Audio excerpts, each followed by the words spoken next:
All right, you're live.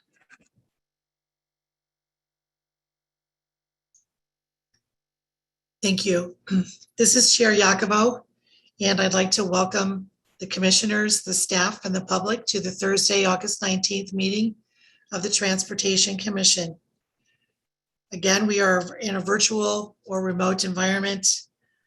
Until further notice, the Transportation Commission meetings are being held electronically to virtually attend and listen or view the meeting in progress.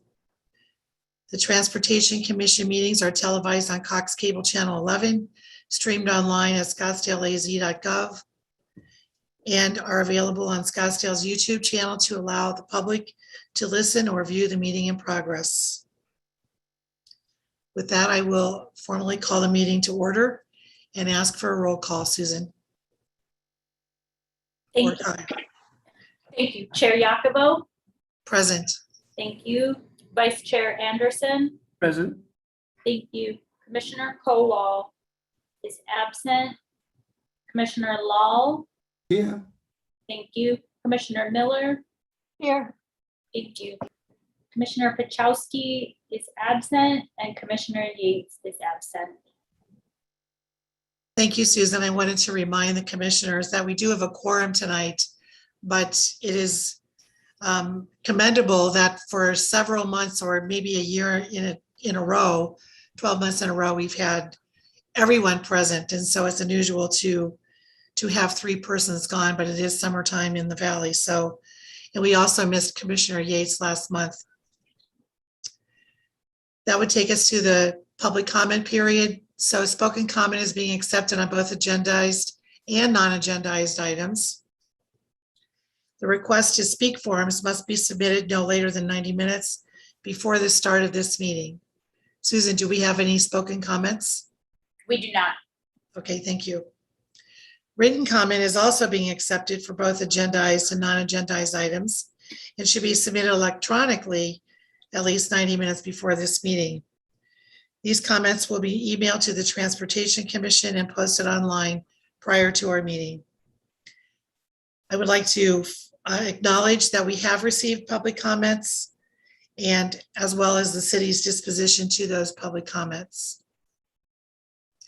I wanted to make sure that all the commissioners were on that email or did receive all the public comments, and I'm sure that we did. Is there anyone that did not receive the public comments and the city's disposition?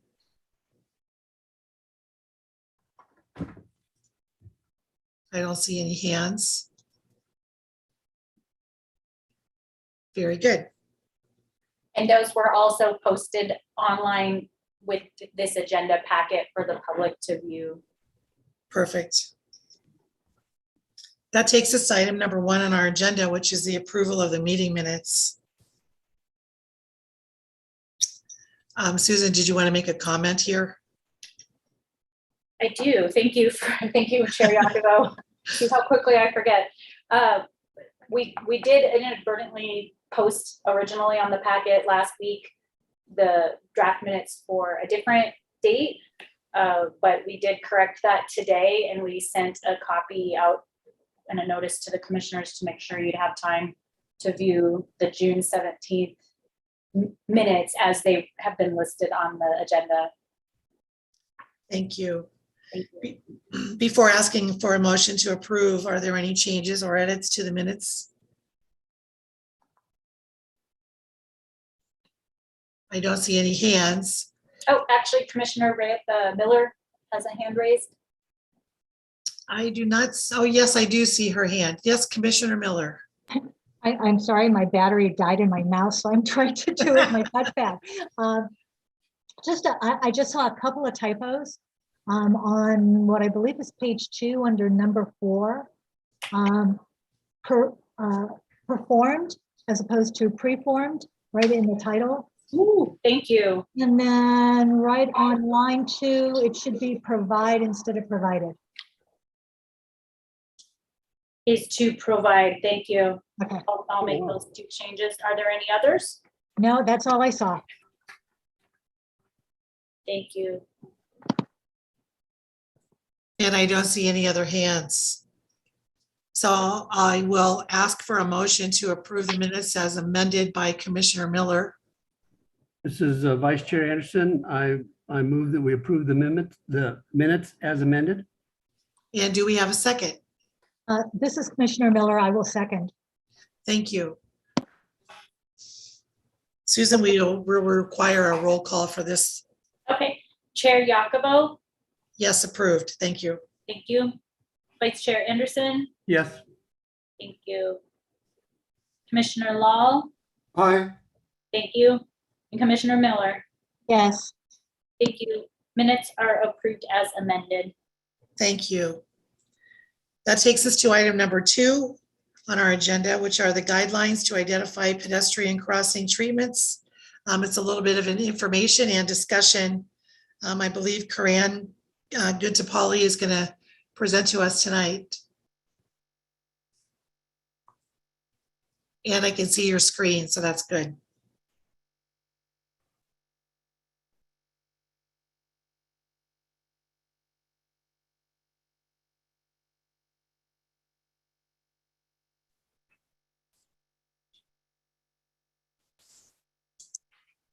Sorry, I forgot to unmute myself, so sorry about that.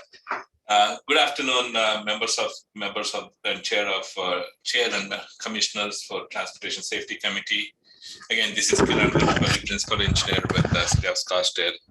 Today, I'll be presenting about city's guidelines on identifying pedestrian crossing treatments. Brief background on why this document was developed is we get a number of requests to install pedestrian crossing treatments all throughout the city. And in order to improve pedestrian safety, we as a region and a state are among the top in the nation in pedestrian fatalities. So we want to make sure that city addresses pedestrian safety and also employs uniformity in providing crossing treatments all across the city. So that's the reason why we developed this document. And yes, this document guides us on how to identify the crossing treatments, but it's always engineering judgment on how a countermeasure is applied is purely based on an engineering judgment. And I just want to emphasize that statement called engineering judgment. How did we develop this document? Again, this document, pedestrian safety was always our number one priority. And this document was developed based on past experiences. We did reference national standards, that is FHWA, Federal Highway Administration's Safe Transportation for Every Pedestrian. This is a resource that's available from FHWA. And Arizona Department of Transportation also developed a pedestrian hybrid beacon evaluation sheet. We based our evaluation sheet on this document. And of course, every traffic engineer's Bible, Manual on Uniform Traffic Control Devices. That's the document that we referenced heavily in developing this document. And we didn't stop right there after developing this document. We did use this document and did a follow-up analysis to see how this document fits into where the pedestrian treatments are applied in the city, and we also applied this document in evaluating the new locations and identifying countermeasures. Again, the evaluation process starts with identifying the crossing location. This is typically we get requests from various number of citizens, but we still want to make sure that we identify the location on where the actual crossings are happening. And we also look at city aerials and historical records to see if there was any evaluation was done in the past. We do collect various traffic data, including vehicular volumes, pedestrian volumes, and then that's when we apply this evaluation method in identifying a countermeasure. Again, what all items do we consider in this evaluation process? The first and foremost is the origin and destination. We want to clearly define where the pedestrians are originating. Say if it's a residential complex or apartments on one side of the street to a destination, a shopping center or a restaurant on the other side of the street. So those are called origin and destination. We want to make sure that we identify the origin and destination of each and every pedestrian crossing that's happening. We also take into account the pedestrian volumes that will basically determine what type of treatment is applied at these locations. If the pedestrian volume is really high, we apply a more intense treatment, a traffic control measure, and if the volumes are low, we provide more of an advisory treatment. We do also consider the vehicle volume that's crossing the facility. If it's a major arterial with heavy volumes, that's an important consideration. And we also look at what type of traffic controls that are within the vicinity. If there's a traffic signal within 150 or 200 feet, we would not want have a controlled crossing at this location. At the same time, if a traffic signal is at least in a minimum of 600 feet away, is when we look at a more controlled location, pedestrian crossing.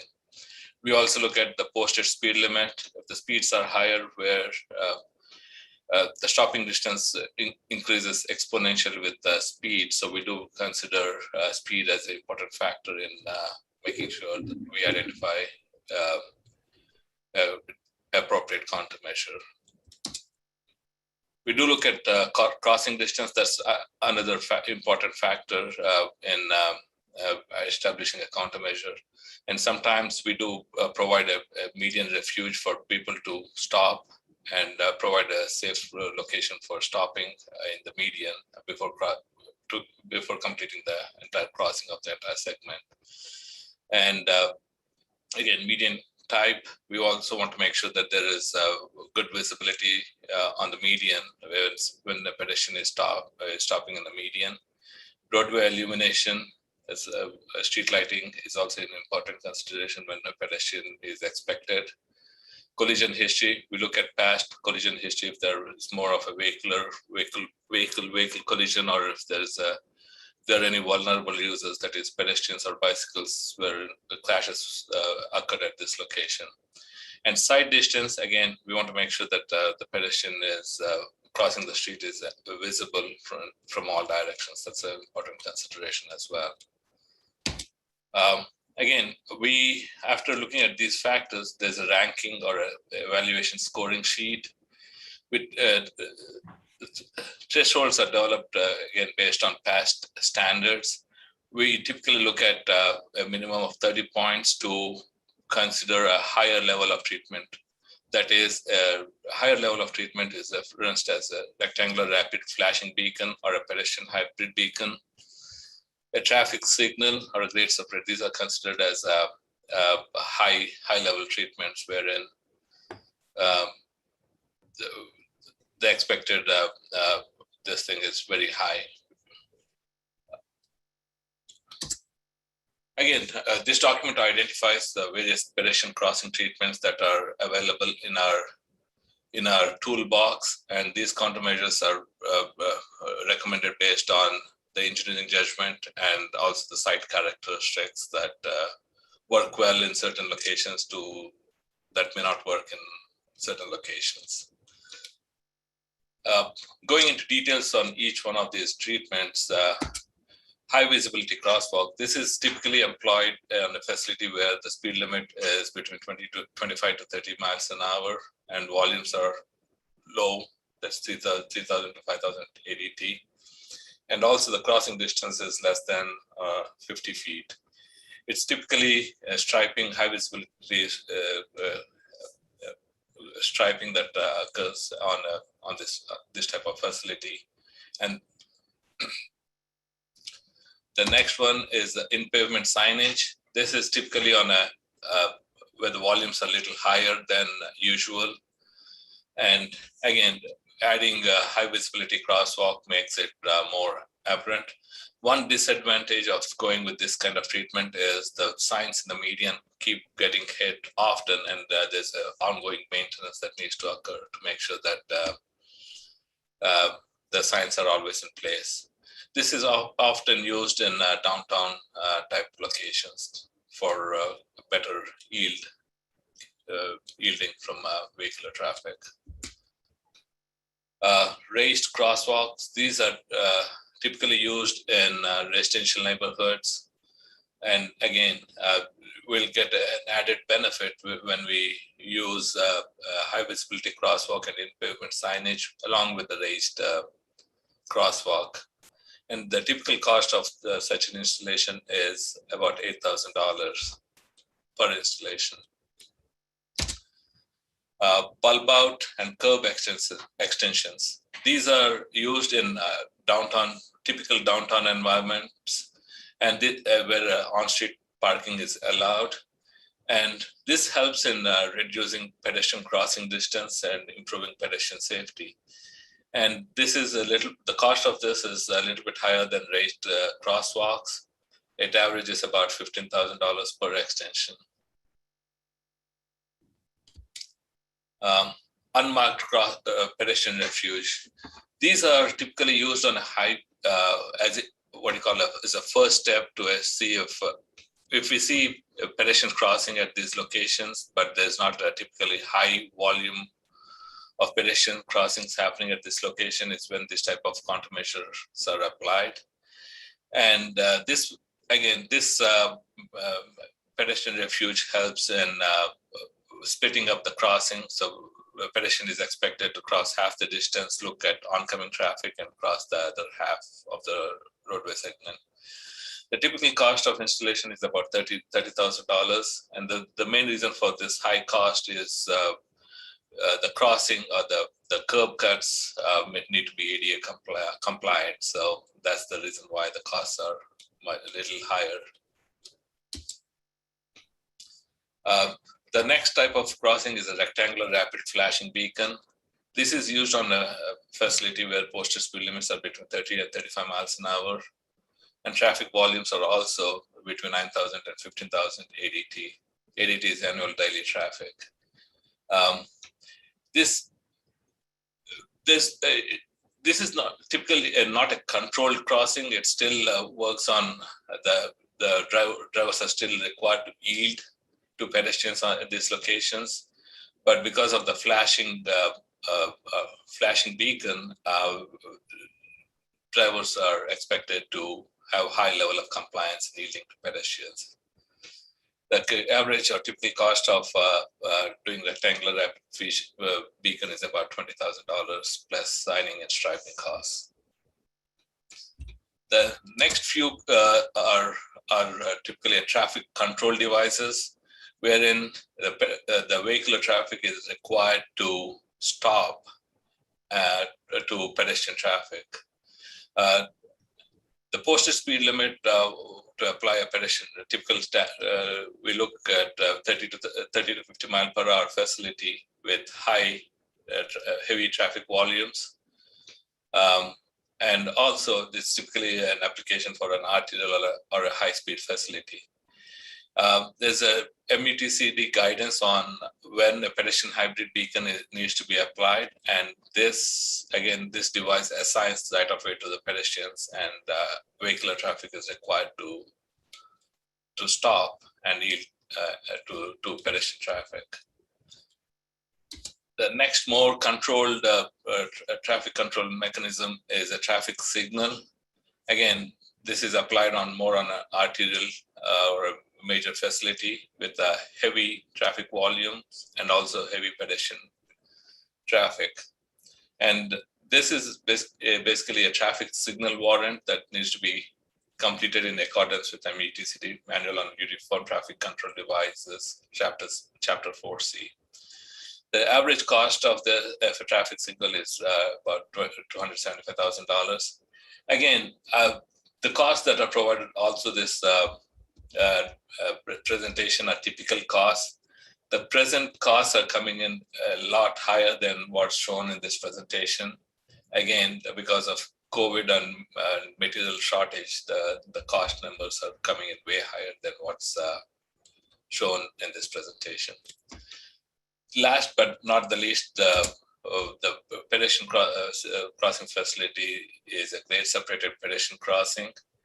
Again, this is used where a multi-use path connects to a high-profile crosses a high-profile facility and having high pedestrian volumes. Again, the cost on this there's a big variable. It may cost anywhere between $600,000 to $6 million. It's because it all depends on the type of facility that we are looking at and the type of facility, the span of roadway that it needs to cross. This exact same presentation was made at Paths and Trails Subcommittee on August 3rd, and answered all the questions at that committee as well. With that, I'm happy to take any questions. Thank you. I do see some hands raised, and it doesn't surprise me at all that Commissioner Law has his hand raised. So I will call on him first. Yes, I do. This is Commissioner Lal. Mr. Gunter, you did not show Exhibit C. Would you have that handy to look at? Oh, Exhibit C. Can you point me to what's in that exhibit? Where you calculate the safe stopping sight distance?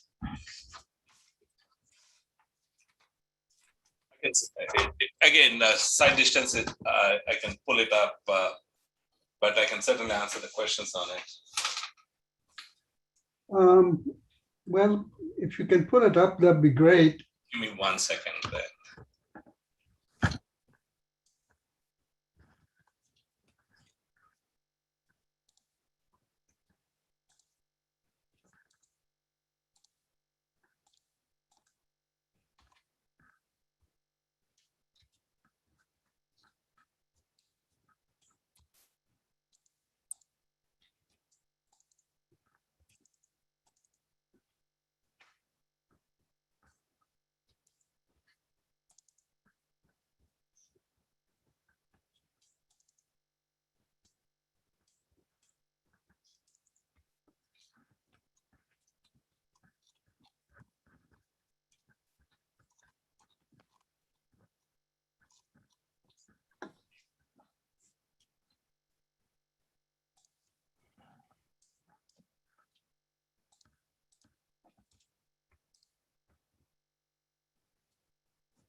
So, Good. I see the equation for the sight distance calculation. However, the terms are not defined. Could we add those to the legend at the bottom, maybe? yes, we will certainly do that. Thank you. But anyway, do describe what they are right now. PS, I presume, is posted speed, right? PS is posted speed. SSD is stopping sight distance. CD is crossing distance. CSD is crossing sight distance. And what's lowercase s?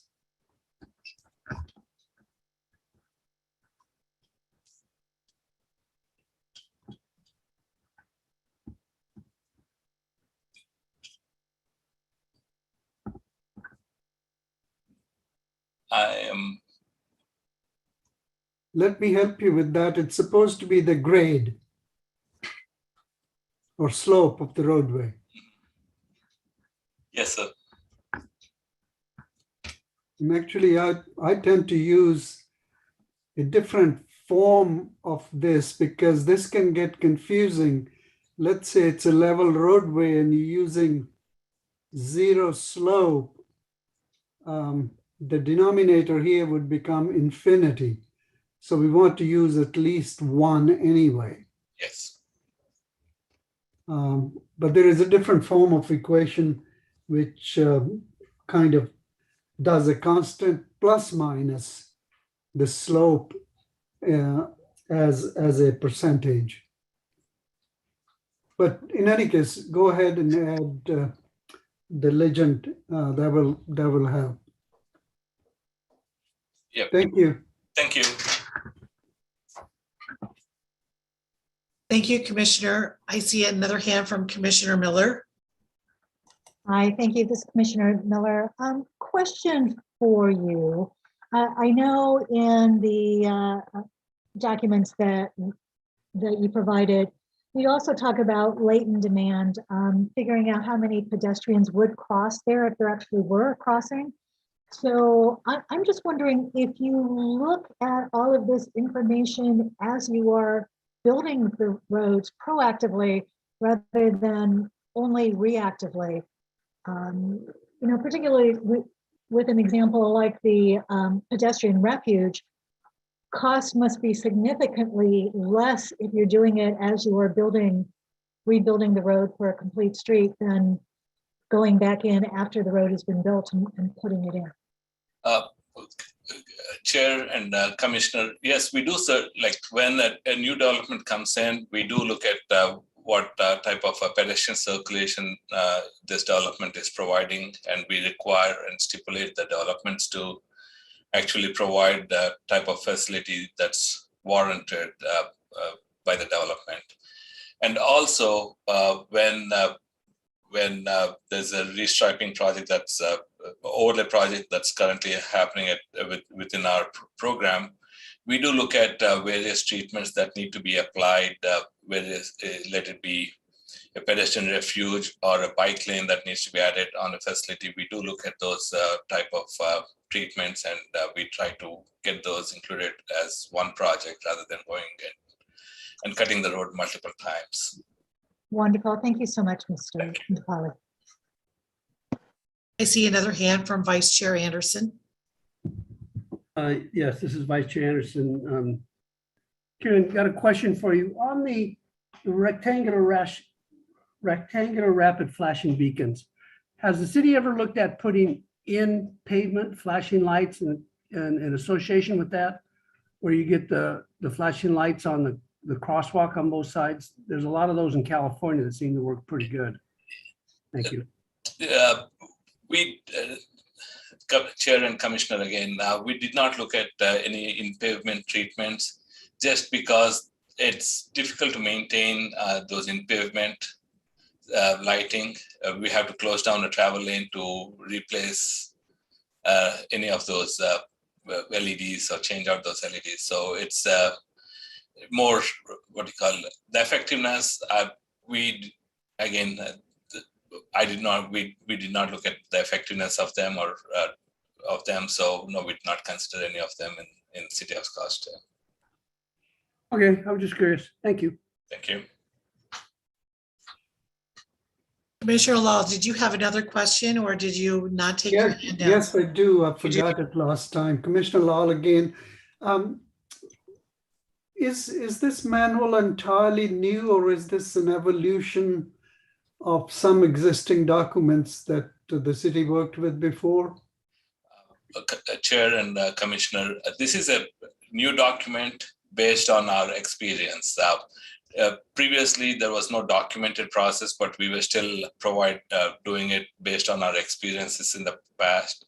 And this document now formalizes our history with that different type of countermeasures that were installed in the city. So this document basically helps us in uniformity and providing uniform treatment all across the city. Thank you. I see a hand from Mr. Kircher. Yes, thank you, Chair. Just to add on to that, we've had sort of a working document for quite some time, so it is an evolution of our experiences and national criteria that we've incorporated. But this is the first time that we've finalized it and taken it to commission for review. So we have had a working document for quite a few years. And I'd also like to note that Karan's kind of being put in a tough position here.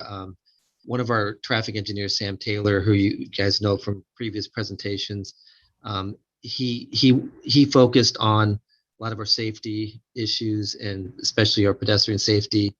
And he helped refine this document and apply it and make the adjustments.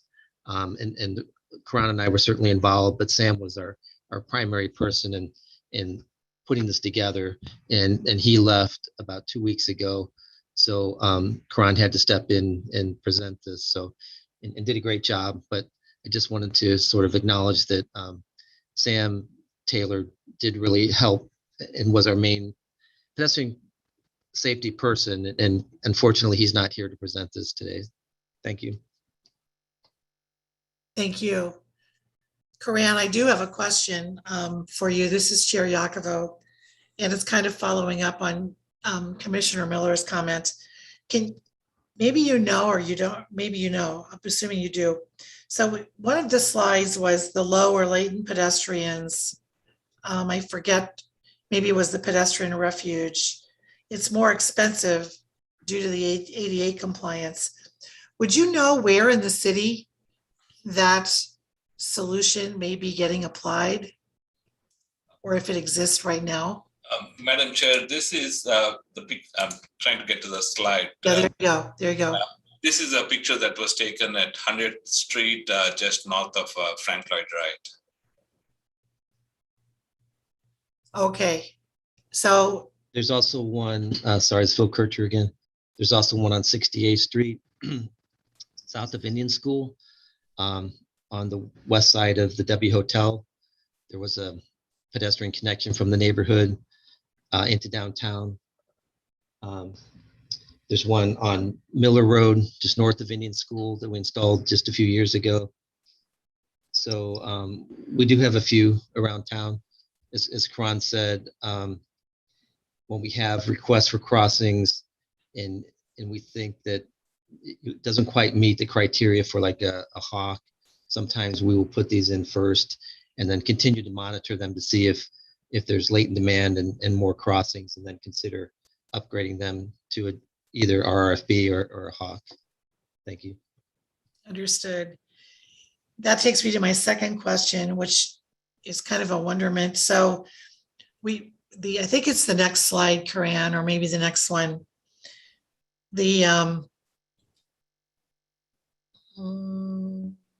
Yes, it's the one previously, not the grade separated pedestrian.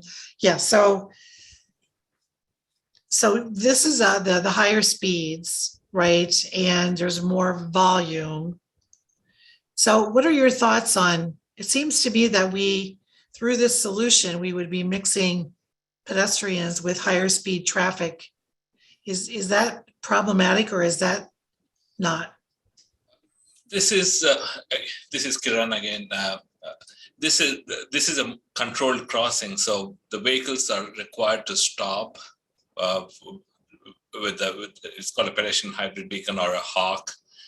We prefer calling it a hawk because hawk is the name given by a local. It's developed locally and from an engineer in Tucson, so we like calling it hawk. But it's more of a controlled crossing wherein vehicles are required to stop for crossing pedestrians. So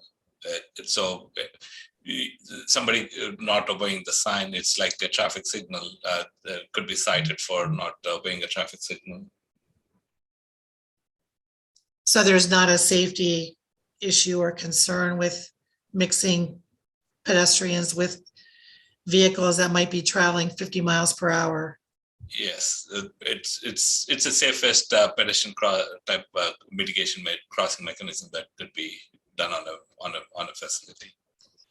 And do you know where or how many of these? I don't remember. I think it's maybe 12. We're getting up to 12.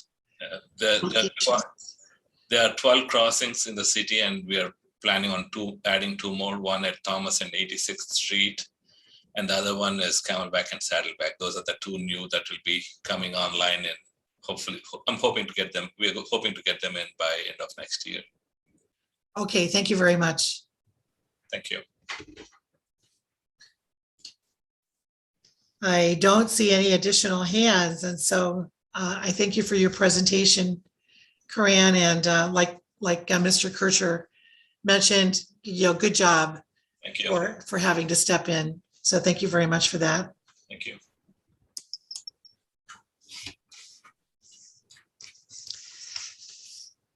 That would take us to item number 3, which is the fiscal year 2021-22 arterial life cycle program update, prepared and given by Mr. David Meinhardt. Thank you, Chair Yacovo, members of the commission. I've actually asked our senior transportation planner, Greg Davies, to assist on tonight's presentation. He was instrumental in helping work through the update with MAG this year, Maricopa Association of Governments, as we headed into this process. A little background before I turn it over to Greg to cover the budget adjustments that were made this fiscal year. MAG does this arterial life cycle program, ALCP, update every fiscal year. They start by sending out a request to cities for updates on timing of projects. Cash flow is very important to them. There is some opportunity to adjust budgets as well, but that has to be done within the constraints of their program, which are tied to the fact that you can't ask for more money than's already programmed for your city. That's the biggest one. And then also you can't shift money out of one corridor into another without having a extra level of justification and going through an additional review process with MAG. But however, the ALCP update was recently approved on June 23rd by the regional council. And it does include a lot of input that we provided to them. And at this point, I'll turn it over to Greg to give you the details on the updates on the budgets that we worked with MAG. And then I will take it over to give you some details on specific projects and where they are in the process. Thank you. Thanks, Dave. This is Greg Davies, Senior Transportation Planner with the City of Scottsdale. And good evening, Chair Yacovo and members of the Transportation Commission. And as Dave mentioned, this is a two-part presentation. And my presentation will give an overview of the budget of the arterial life cycle program of the 21-22 program, and then Dave will follow up with project updates. And one caveat, Dave and I are going to throw a lot of numbers at you tonight, so just be prepared. And I think it'd be best if you waited to the end of Dave's presentation to ask any questions or if you have any wonderments. As Chair Yacovo said, I like that word, wonderments. So with that said, moving right into this part of the presentation, the regional half-cent sales tax, or we call it the 0.5% sales tax, known as Prop 400, was approved in 2004 through a countywide vote. The regional transportation plan is funded by Prop 400 and managed by the Maricopa Association of Governments. The cost of the 20-year plan is approximately $16 billion. That is a chunk of change. It just goes to show you how expensive transportation infrastructure is. Prop 400 expires on December 31st, 2025. A great reason to have a New Year's Eve party that night. It's been a 20-year program. Lots of things have been done. And the program is in its last phase, which is phase 4 of the 20-year plan. Currently, the Maricopa Association of Governments is looking into the extension of Prop 400 with a tentative election target date of November 2022. They're preparing a lot of information and doing some public outreach. This will be a 25-year plan, actually, with 5 phases. So regional funds in the amount of 171 million and federal block grant funds in the amount of 69 million fund 70% of the Scottsdale arterial roadway projects in the amount of 240 million, as shown on your slide, for the fiscal 22 through mid fiscal year 26. There are 42 projects programmed in the Scottsdale arterial life cycle program, which is a significant amount. The city is required to have a match of $103 million. Therefore, the city is leveraging 103 million to receive 240 million. A pretty good return on investment, I would say. Matching funds are generated on our side to the city of Scottsdale through the 2% sales tax approved in 1989, which at this point in time has no sunset, which the voters approved. This accounts for about 25% of the matching funds for the arterial life cycle program. And then there's funding from the 0.1% sales tax approved by Scottsdale voters in 2018. This has a sunset of 10 years, and that accounts for about 75% of the matching funds. Next slide, please, Dave. A year ago, a substitute project request was granted by the Maricopa Association of Governments to program funds associated with the extension of Legacy Boulevard from 88th Street through the water campus, as shown on the slide, to Hualapai Drive. The red dashed line on the slide identifies a segment that was removed from the 2016 Transportation Master Plan and Arterial Life Cycle Program. We came to you back in 2020 and we discussed these, and Dave went to council, and then the plan was amended. Well, with that said, that freed up $12.4 million to transfer to other arterial life cycle program projects, which I'll address at the next slide. The Hualapai Drive project from Hayden to Pima, as shown here with the yellow line, is the existing project, and Dave will expound on that and give more insight in his presentation. Next slide, please, Dave.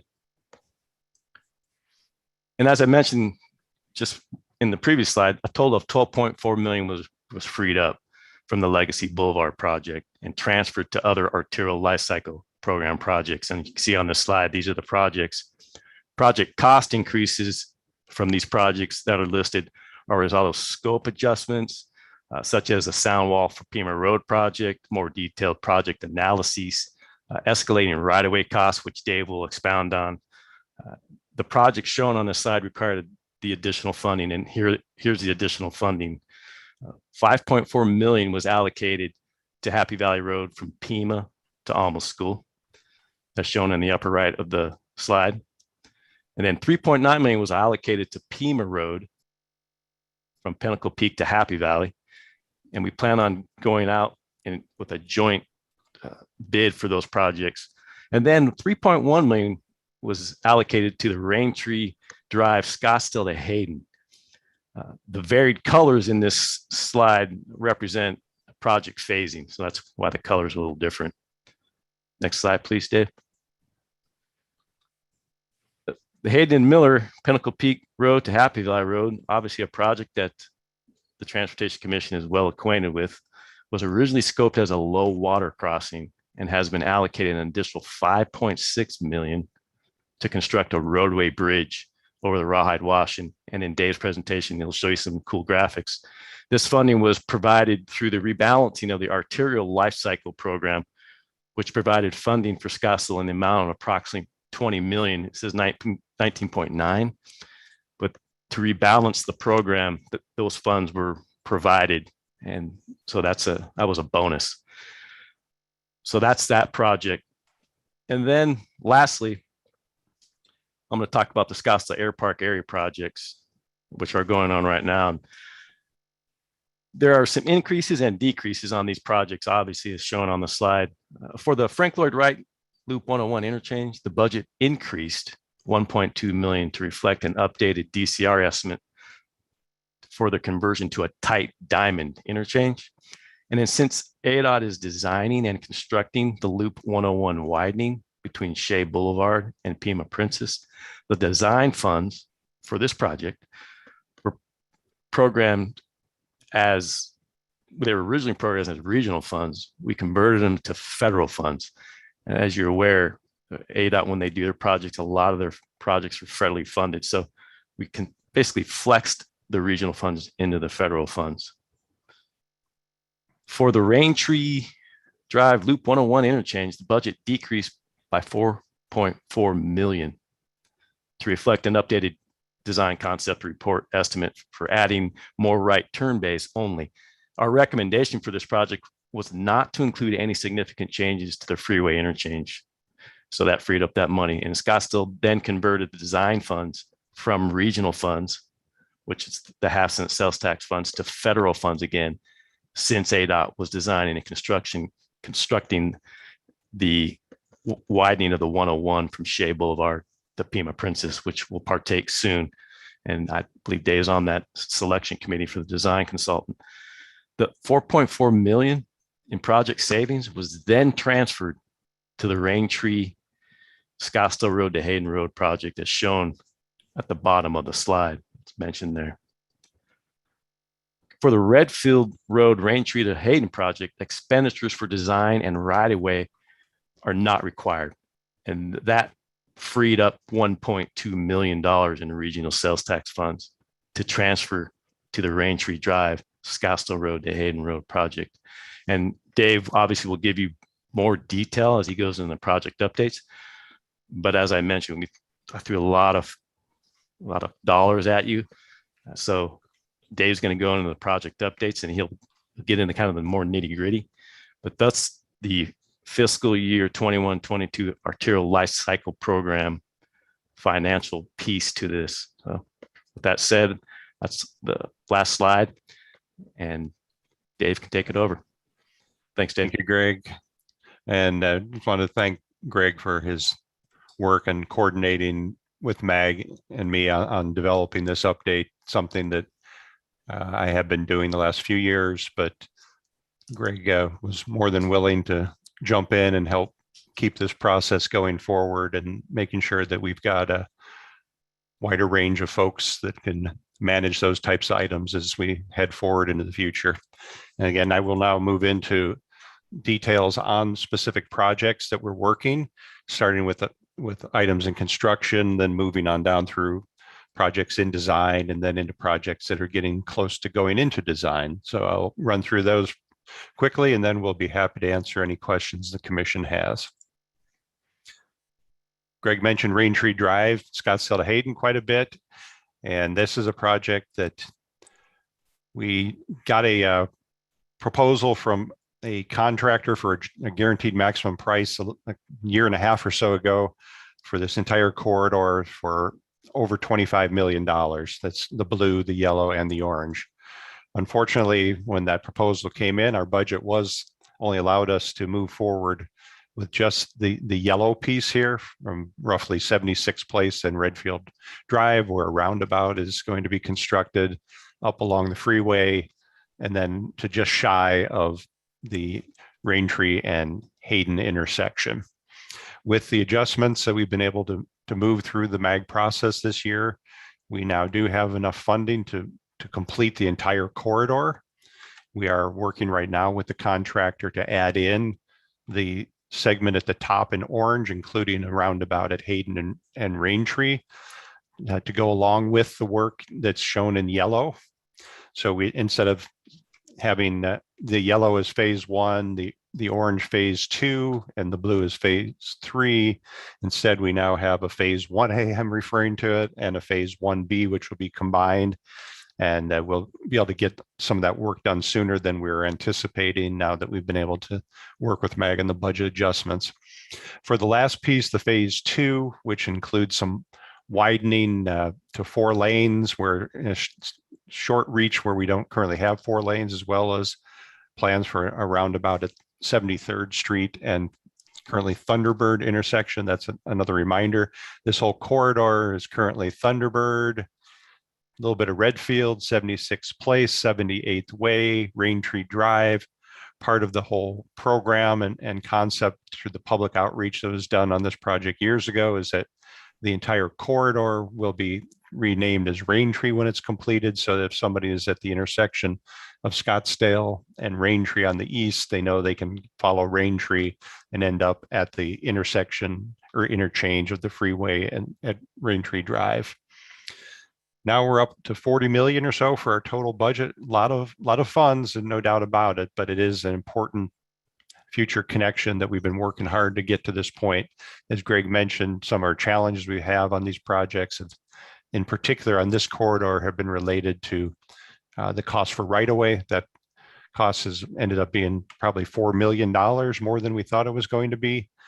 And in some cases, we've had to pay rates per square foot that equate to acreage costs of over $2 million to even $3 million an acre. So there's been significant changes in the right-of-way costs. Construction costs, unfortunately, have gone up as well. But we are now in position to be able to complete this corridor, barring some major additional increase in costs that we don't see on the horizon. But sometimes those things sneak up on us. Move on to projects currently in design, starting with the two projects that were also part of the fund transfer that we requested when the Legacy Boulevard connection through the water campus was removed from the city's transportation plan. For Pima Road, from just north of Pinnacle Peak Road to just north of Happy Valley Road, the budget has now been adjusted to be $30.5 million for roadway related costs. There will also be a significant regional flood control channel running down the east side of the Pima Road corridor that will tie into a drainage channel that currently ends a little bit north of Pinnacle Peak Road. The funding for the regional drainage improvements are estimated to cost $8.4 million, which is going to be split between the city's stormwater management fee that is collected as part of the utility bills, and also a 50% contribution from the Flood Control District of Maricopa County. Both the Pima Road project at the $30.5 million estimated cost and the Happy Valley Road project at $23.5 million estimated costs are approaching final completion of their design phases. Our capital project management folks are starting to work on procuring a construction manager that would then be involved in moving this project plans to the point where we can then procure a final construction contract again for a package for both the Happy Valley and Pima Road pieces. Pima Road will be widened from 4 to 6 lanes. Happy Valley will be widened from 2 to 4 lanes, and will also include a roundabout at the entrance to the Desert Highlands Golf Course area and also at the Alma School Road intersection. The current schedule projects that construction to start potentially as soon as January of 22 and would be complete in the fall of 23. Next project in design is the Hayden Miller corridor from Pinnacle Peak to Happy Valley. The work that's being designed is on what's locally referred to as just the Miller Road corridor. We use the Hayden Miller term because this corridor does continue south through the Greyhawk development and then ends up bending to the east and ties into the Hayden Loop 101 Pima Freeway interchange. So it's one continuous corridor from the freeway up to this area. As Greg mentioned, the total budget was increased $14.2 million. Once we saw the requirements for the flood wall for the Rawhide Wash flood control project that also comes through here and we're coordinating with, there were no more opportunities for a low flow crossing. And if, when push comes to shove, we have the money, we try to avoid low flow crossings anyhow because of safety issues associated with those and emergency access and all of those issues that we can avoid if we have an all-weather crossing, as we like to call them. And this is the Rawhide Wash corridor coming through from the northeast to the southwest. That is the second largest wash system in North Scottsdale, has a projected 100-year discharge of 9,000 cubic feet per second, which for comparison's sake is about 6 times more than the maximum that we saw in the Indian Bend Wash the last couple of weeks. Design's about 60% complete, and we are working right now on getting ready to be able to do some advanced relocation of some water lines along the west side of the corridor. And startup for construction, if all goes well, is expected to begin in middle of 2022. Down here in the center is a graphic that has been provided as part of the virtual outreach for this project. And I believe we had this in the presentation to the commission a few months ago as well for the bridge crossing that is planned on the corridor. Scottsdale Road, Jomax on the south to Dixoletta on the north, is in design, about 30% complete right now. We are going to be improving this roadway to a minor arterial complete street from its current condition, which is more of a major collector, I guess for lack of a better term, incomplete street. It's an at-grade roadway does have bike lanes. It does not have a drainage system. It does not have raised landscape medians. It does not have continuous pedestrian access and off-street bicycle access, as well as a trail. All of those things are indeed included into the design, as well as a roundabout at the intersection of Scottsdale and Dynamite Boulevard. This roundabout, we've mentioned before, has a little under $2 million worth of federal highway safety improvement program grant funds, which were awarded to the city by ADOT a couple of years ago because of the history that unfortunately we've had here with serious and fatal accidents. Construction for this corridor is programmed to begin in the fall of 22 and be complete in the summer of 23. Again, we're about 30% designed currently. Moving back into the air park, as far as for projects in design, we have another section of the Rain Tree Drive corridor from Hayden on the west. Technically, it'll begin a little bit, it begins a little east of Hayden Road because we'll be constructing the roundabout that was discussed earlier with the segment that runs from Hayden east over to, or west, I'm sorry, over to Scottsdale Road. But this corridor in the yellow is, we didn't end up with a project that required any changes to the curbs or to anything else other than resurfacing the roadway and restriping the roadway so that it could accommodate bicycle lanes. So all the work in yellow has been done over the last couple of years. The remaining element is a roundabout, again, at in this case, the Rain Tree Northside intersection. And that roundabout is pretty much designed. We are in the process of acquiring right-of-way around the periphery of that future structure. But we are looking at holding off on the construction of this particular element until the widening of the freeway was discussed earlier, and I'll be talking about a little bit more another slide here, is far enough along that we don't need to worry about detour activities that might need to come through the Rain Tree and Northside intersection. A very large project that we are working on in partnership with the Salt River Pima Maricopa Indian community is along the Pima Road corridor from McDowell Road for the roadway improvements all the way up to north of McDonald Drive to around the Arizona Canal. Then there will also be additional improvements at intersections at Indian Bend Road, Talking Stick Way, Via de Ventura, Via Linda. There will also be landscaping improvements in the corridor north of Via de Ventura, and we are also working on pavement resurfacing and restriping along that section north of Via de Ventura. That is an opportunity for us to not only address a pavement condition and noise issues for the neighborhood, but to also improve the bicycle lanes in that section. This project is being managed now by the Salt River Pima Maricopa Indian community.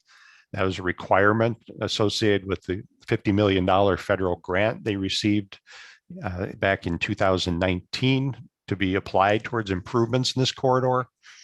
And that grant can also be applied towards helping to pay for regional flood control improvements. That's the kind of turquoise color on the map I am pointing to.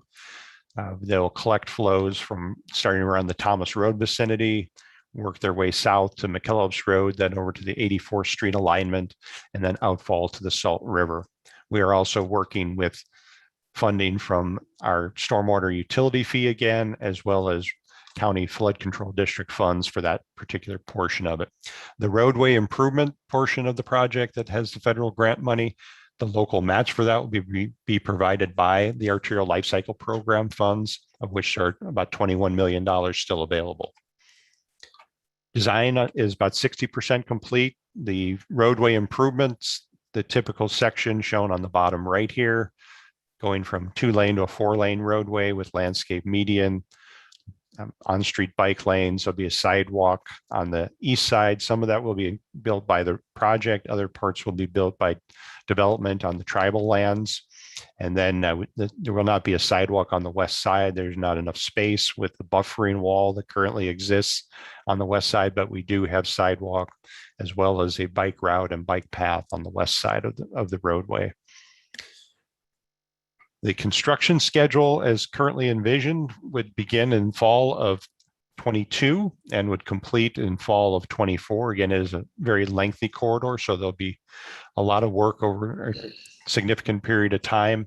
The end product will look very similar and almost exactly like what is in place along Pima Road from Indian Bend Road north up to Via de Ventura near the and in front of the Salt River Fields Spring Training Complex.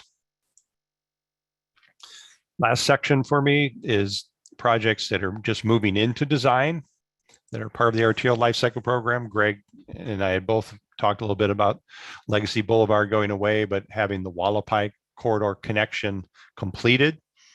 And that is now in design. The contract was awarded about 2 months ago, and the design is expected to be finished next summer. We don't have a construction schedule projected quite yet on this one. We do need to work through the state land auction process to acquire, or at least their standard process. I'm not sure if we're gonna have to go to an auction for the road right away, but we do have to go through a fairly lengthy process with the state because all of this vacant land on this half of the roadway corridor west of the major power line alignment is owned by the state, and we will have to get rights to be able to build the roadway.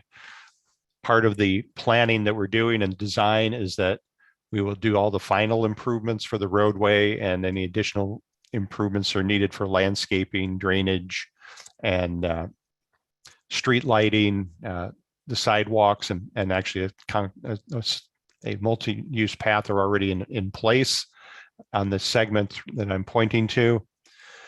But for the segments that are to the west, that are currently undeveloped, our plan is to approach this much like we did on this corridor to the west of Hayden Road, provide the roadway improvements, and expect the future development to pick up the back of curb improvements that are necessary. The total budget for this project is $10.7 million. We talked a little bit already about freeway interchange improvements that are going to be coordinated with ADOT's widening of the Loop 101. That widening extends from Shea Boulevard on the south all the way north beyond the slide to the Pima Princess Interchange. We will be modifying the Frank Lloyd Wright interchange as previously mentioned and reviewed with the Transportation Commission, as well as the Raintree Drive interchange. And then we're also doing a minor improvement at Shea Boulevard, which would be an extension of the existing right turn bay quite a bit further to the east. The estimated costs for those projects, total budgets are $4 million for Frank Lloyd Wright, $1.2 million for the Raintree interchange, and about $400,000 for the Shea interchange. ADOT is close to having a consultant on board. They expect that contract to be in place in the next couple of months. And then there'll be 18-month schedule for the design that would put construction start for the freeway widening and the interchange improvements in early to mid 2023. Another project where design is not underway, but procurement for consultant is the Pima Road corridor from just north of Happy Valley on the south up to Joe Max Road intersection on the north. Estimated budget for this project right now is $16.4 million. It again would take a roadway that is serving as a major collector incomplete street and converting that to a 4-lane arterial complete street with the landscape medians, improved drainage, pedestrian and trail amenities, and a curb as well, which does not currently exist. On this one, the solicitation for design is currently underway and should be wrapped up in the next couple of months. Next project I have to discuss is Carefree Highway, Cave Creek Road on the west, Scottsdale Road on the east. Total budget right now for this project is $11.4 million. Our in-house estimators most recent estimate indicates that we probably are going to need something closer to $19.5 to $20 million for this corridor. So that is something we're going to have to work through with potentially using some of that money that Greg mentioned was added back into the city's ALCP program as part of a rebalancing effort that had been started back when the recession was in full swing. So it may have some flexibility to be able to shift some funds from there. Again, looking at taking a 2-lane roadway here and converting it to a 4-lane minor arterial complete street. Here we're looking at pedestrian trail improvements on the south side of the road. On the north side, it's Town of Carefree. Town of Carefree at this point is not contributing any money towards this project. So we are going to be talking to them and negotiating IGA as to what type of improvements out beyond the curb might be included in Carefree and how those would be paid for as part of an intergovernmental agreement. And we have to incorporate in that same agreement discussions with the town of Cave Creek, because they control the right of way on the south side of the roadway between this dashed black line on the right here over to Cave Creek Road. This is an unusual project from the arterial life cycle program perspective, that the only town or city that is identified as having a responsibility for local match on this right now is Scottsdale, even though we have sections where Scottsdale has no jurisdiction at all, either on the north or south side west of, I believe it's 56th Street here.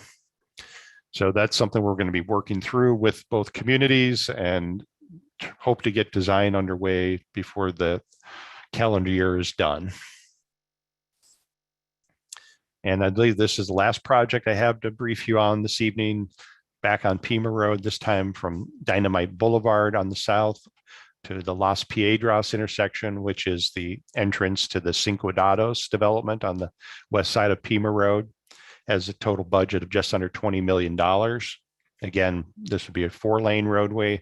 Currently, there are only 2 lanes on this section, and it would be another minor arterial complete street.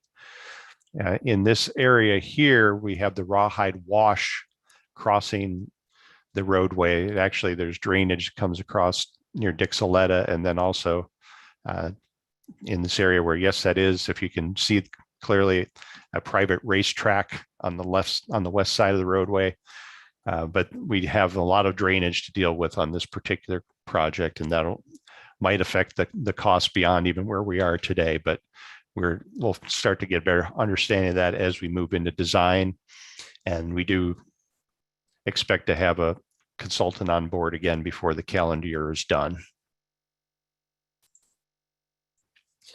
You've heard a little bit about some of the things that affect budgets. We talked about right-of-way, mentioned drainage a number of times. Another factor that comes into play, and this time oftentimes it's more on how it affects schedule, which then can affect costs because of the extra time it can take to do utility relocations. That's becoming a much bigger factor for us in our designs, and we're in some cases having to make some minor compromises on designs from a perfect standard cross section in order to minimize some of those utility impacts that can add months and months to the project cycle. And that creates uncertainty for contractors and bidders. So that's something we're taking a really close look at, as with right-of-way as well. If we can avoid having to acquire right-of-way at all on parcels by maybe moving a sidewalk closer to the back of curb, especially if we've got a bike lane to help provide some buffer. Those are some of the types of things we're having to look at. And then, of course, drainage in northern Scottsdale in particular is a major issue, and how we address that and how it affects not only the cost for construction, but also the cost of right-of-way, because oftentimes we have to acquire easements that extend outside of the standard right-of-way that we get as dedications from developments as they come in. And with that, I appreciate your patience, as Greg does as well, and we'd be happy to answer questions that you may have. Thank you. Thank you, Mr. Meinhardt, and thank you again, Mr. Davies. I wanted to commend you, Dave, and Greg for breaking out the arterial life cycle program into the sections that you did, what's in design, what's in construction, and what remains to be designed. So that's very helpful. I don't see any hands. So I do see a hand from Commissioner Law, and I do also have some questions. So I'm going to call on Commissioner Lal first. Yes, this is Commissioner Rao. David, could we go back to the Hualapai slide? Hualapai Drive.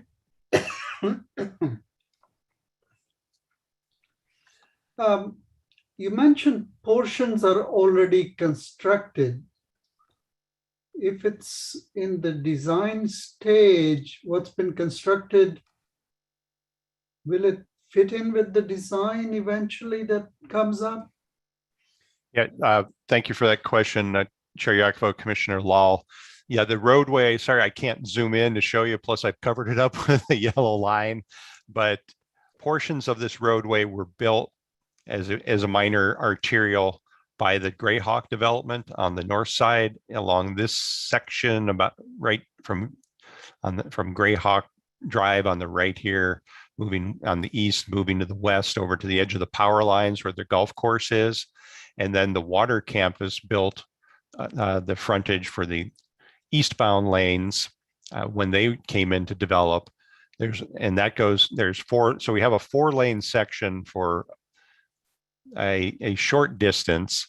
Then there's a 2-lane section that connects over to Pima Road. Again, this is another piece of vacant state land that we have to work through as well.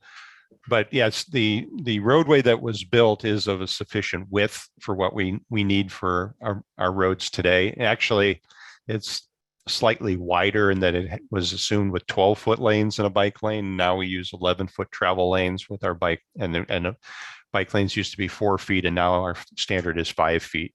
So we are able to work with a lot of what's there. We will probably have to do resurfacing, repaving. That's pretty typical because the pavement's been in place for quite some time. Thank you. Thank you.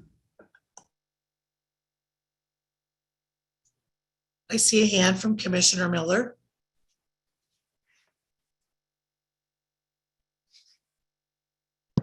Hi, thank you.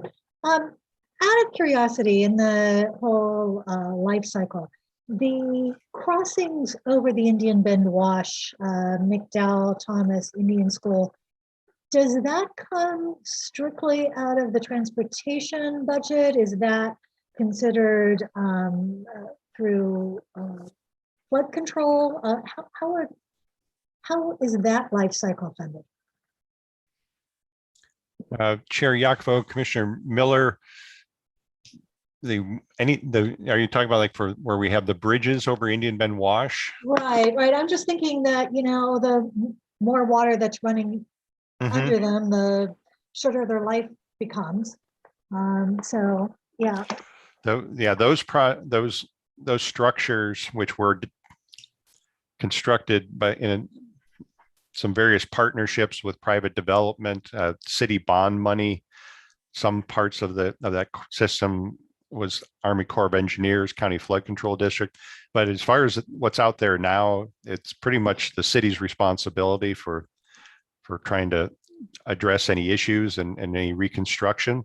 It's not in any of our current programs. It's not even eligible under the current arterial life cycle program, because that was only to add capacity to roadways or to improve existing corridors, future corridors primarily. It was not about rehabilitation of existing facilities.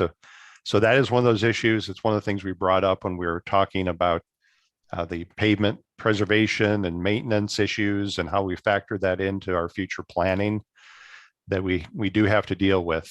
And it's on our radar screen, and we do budget some money through our operations side every year towards recommendations that come through the ADOT's bridge inspection program.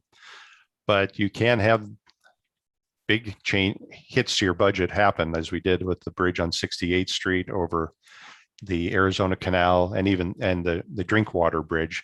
The Drinkwater Bridge renovation, we were able to get that into the arterial life cycle program because we had another project that we were able to shift out. So the MAG has tried to be somewhat open-minded, but they still focus on how we were creating a new bridge structure as opposed to fixing an existing one. So it is an issue we have to continue to keep our eyes on, but there is no dedicated regional or federal source out there right now to help with those things. Thank you. Thank you very much.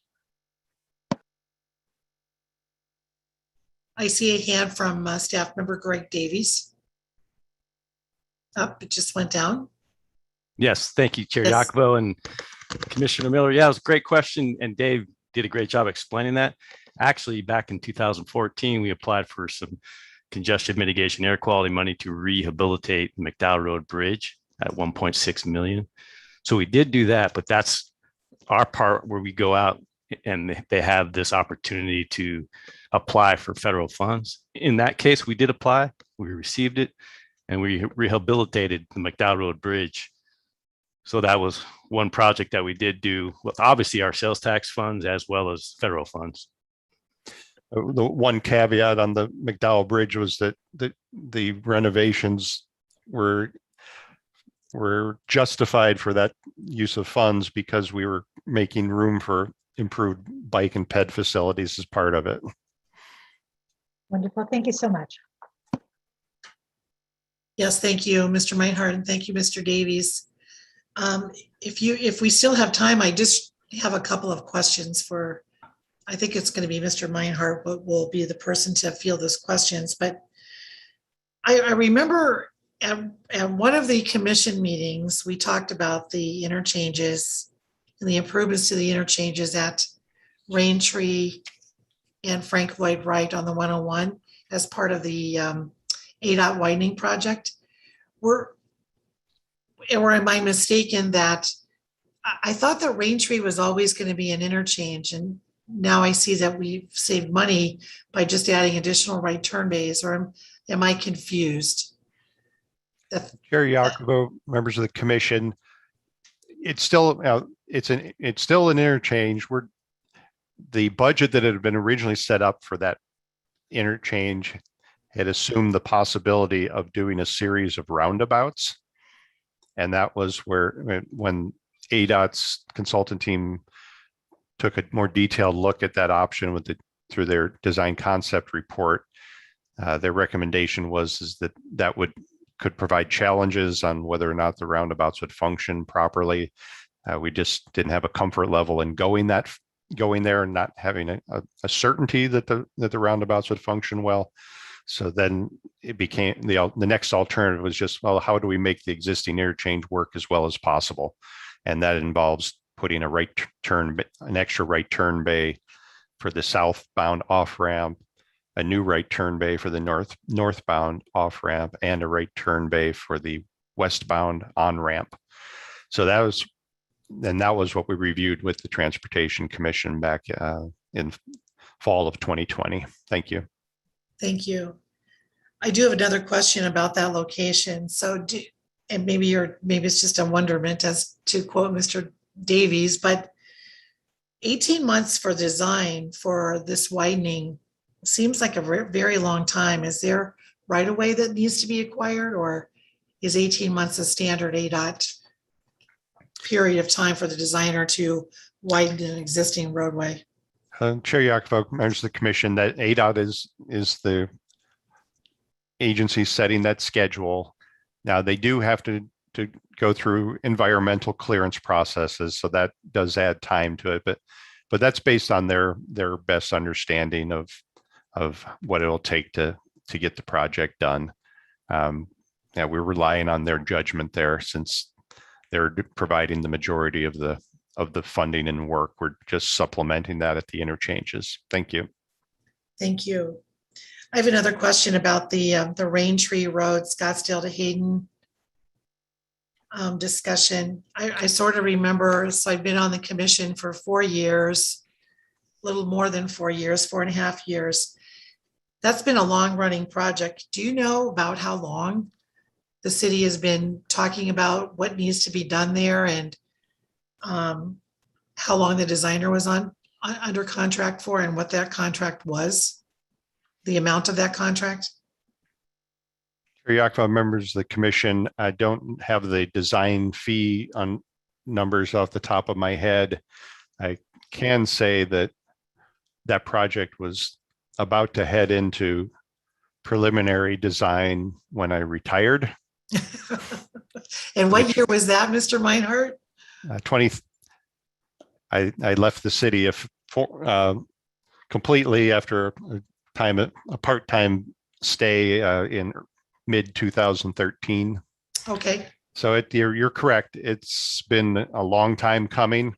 That's part of the reasons that costs have changed, but there have been a lot of issues that have had to be dealt with over time on that one. But right away has been a big one because there are a lot of properties that were affected. And then again, what we ran into, it was trying to go back in time here. I was actually, when we got the first proposal for the guaranteed maximum price from the contractor, I believe that was late 2019, early 2020. And that was where the next step was, oh my goodness, the amount of money that it's going to take to build this is way more than what's left in the program for this project. That's when we started working on ideas for phasing, and we got that pretty well ironed out. And then we ran into major delays on utility relocation work, which still hasn't been completed.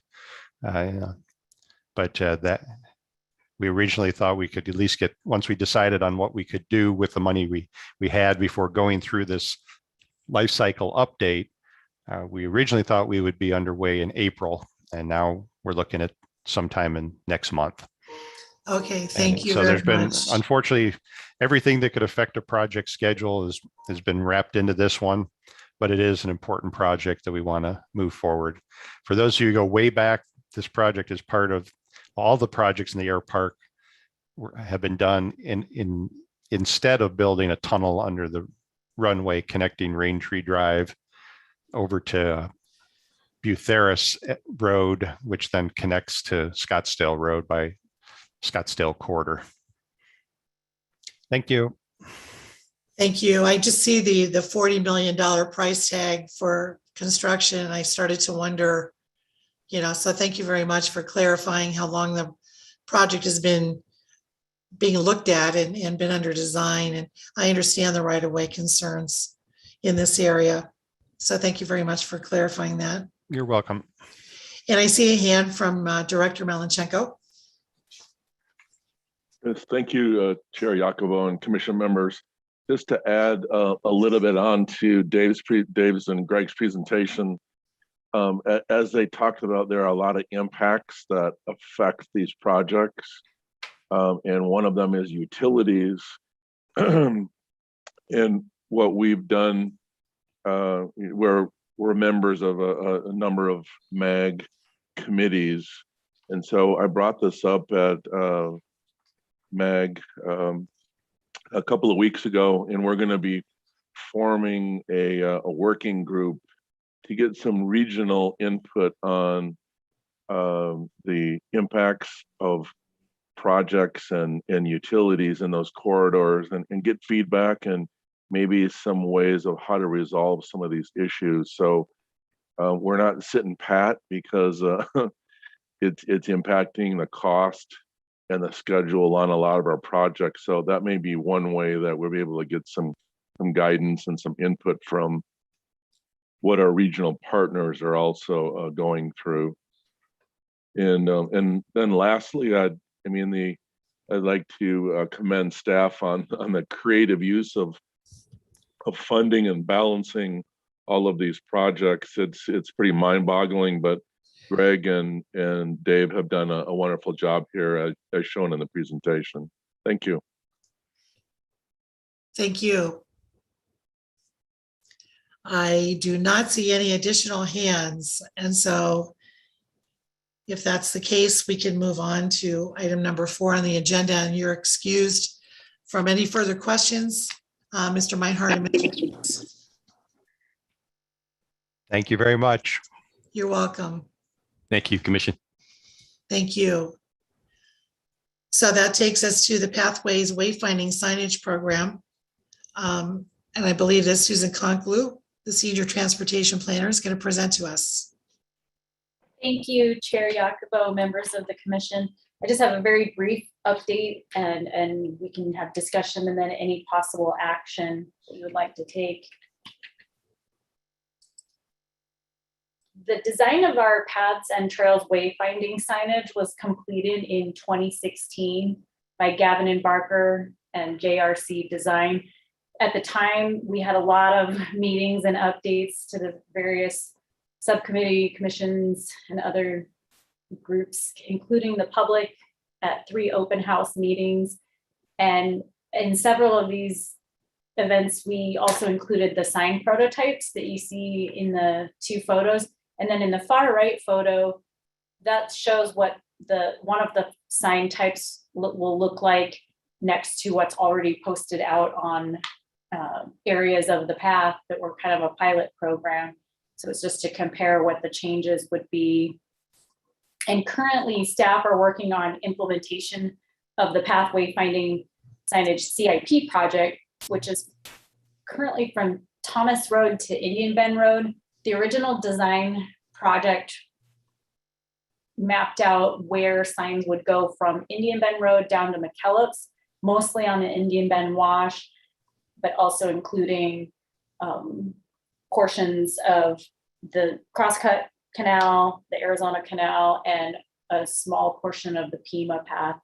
Now we feel that it's best to complete the segment between McKellips and Thomas Road later when the Indian Bend Wash Parks Master Plan is implemented, since there could be changes to the paths through that area in the future, and we would not want to move the signs. So those will be completed later. The total project budget currently for the CIP project is just over $802,000. We already have the job order contractor ready to go when we can give them the notice to proceed. And anything north of Indian Bend Road, the idea behind this design was that this could be replicated throughout the city on the rest of the path network as well as trails. So any future phases would go through the regular CIP cycle for requests for funding using that same design. This shows some of the sign types that will be installed, mainly directional signage, path identification. There will be signage added at bridges and underpasses and some other sign types. And the next steps, currently we are planning to update create a project webpage with a virtual open house later in August. This will give people information about the sign types, the general locations, as well as the installation timing. And then we also have a September 16th agenda item with the Development Review Board. It's really to request amending their prior approval, since it's been a few years since we came to that group. And then the tentative installation could begin as early as this October. And at that time, or upon completion of those new signs being installed, we will then work to have the older green path signs removed that have the smaller directional panels, as well as the path identification signage that's out there. And with that, I can go back to any other slides or we can have discussion. Thank you, Susan. Thank you. I don't see any hands, but I do have a question or two for you and a comment also. So I personally think the signs are beautiful. So thank you for that effort. I know that it's been a long time coming for the signage and for what it's going to look like and what it's meant to do. So I commend you for your efforts for that. And then my comment would be, how does the $800,000 price tag, even though it's not a large sum of money for the city to be responsible for, how does that compare with what the original cost estimates were for the signage? Thank you, Chair Yacobo, members of the commission. Are you meaning the original cost estimate that might have been done during design? Yes. I'd have to go back and pull up those numbers. I think the original estimate may have actually been higher, if I'm remembering correctly, but I can double check and we can get that information to you. Thank you. The only reason I'm asking is, it's been a couple of years since the commission has seen everything, and I just was curious as to whether it was 600K or 700K or more than $1 million, you know, how we're doing, because we're making a recommendation to the city council to accept things, and the cost of things is oftentimes a factor in our decisions to recommend or not recommend. And I was just curious as to how the signage pricing was finalized here, because now we're selected a JOC. I was just curious as to what we recommended a couple of years ago. Thank you. It looks like Dave is raising his hand. He may have a number. Yes.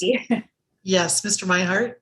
Chair Yakovo, members of the commission, I don't have an exact number, but I can tell you that the budget that we developed for this project that got approved in the capital improvement plan program is very consistent with what the original estimates were.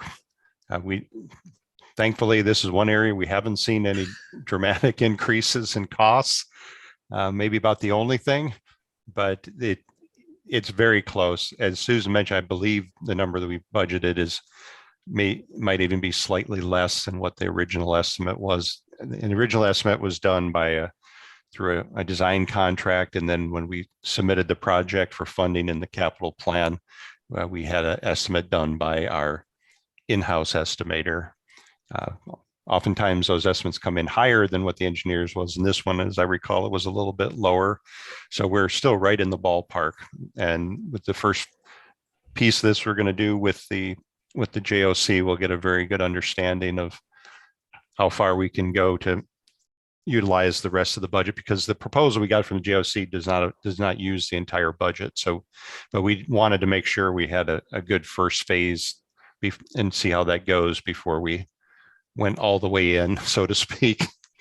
But thank you for your questions. Yes, thank you very much. And I want to say that the 802,000 is slightly less. I think it was 850 was the estimate. So again, that's commendable to the city. So thank you very much. Thank you. So that would take us to Director Melinchenko's presentation on the commission. Oh, I wanted to check with you, Mr. Melinchenko, to find out maybe there's not a project updates for this meeting, but we're just going to go directly to the identification of future agenda items. Yes, Chair Yakovo. This month we will not be holding an update. Next month we'll provide a full update on everything that's occurred in the last few months. But this week, since we had 3 items, we just elected to withhold the update. Thank you. Thank you. So with that said, if there's any ideas on the commission identification of future agenda items, I did want to remind the Transportation Commission that I believe it's November will be on our agenda for the recommendations of the Transportation Action Plan, if I'm not mistaken. So that's a very important meeting, and I wanted to call attention to that.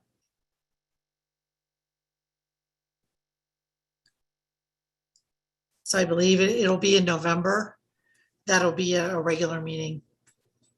That's correct. Looks, we've got that as a regular meeting, November 18th. Got it. I don't have it reflected on the agenda yet.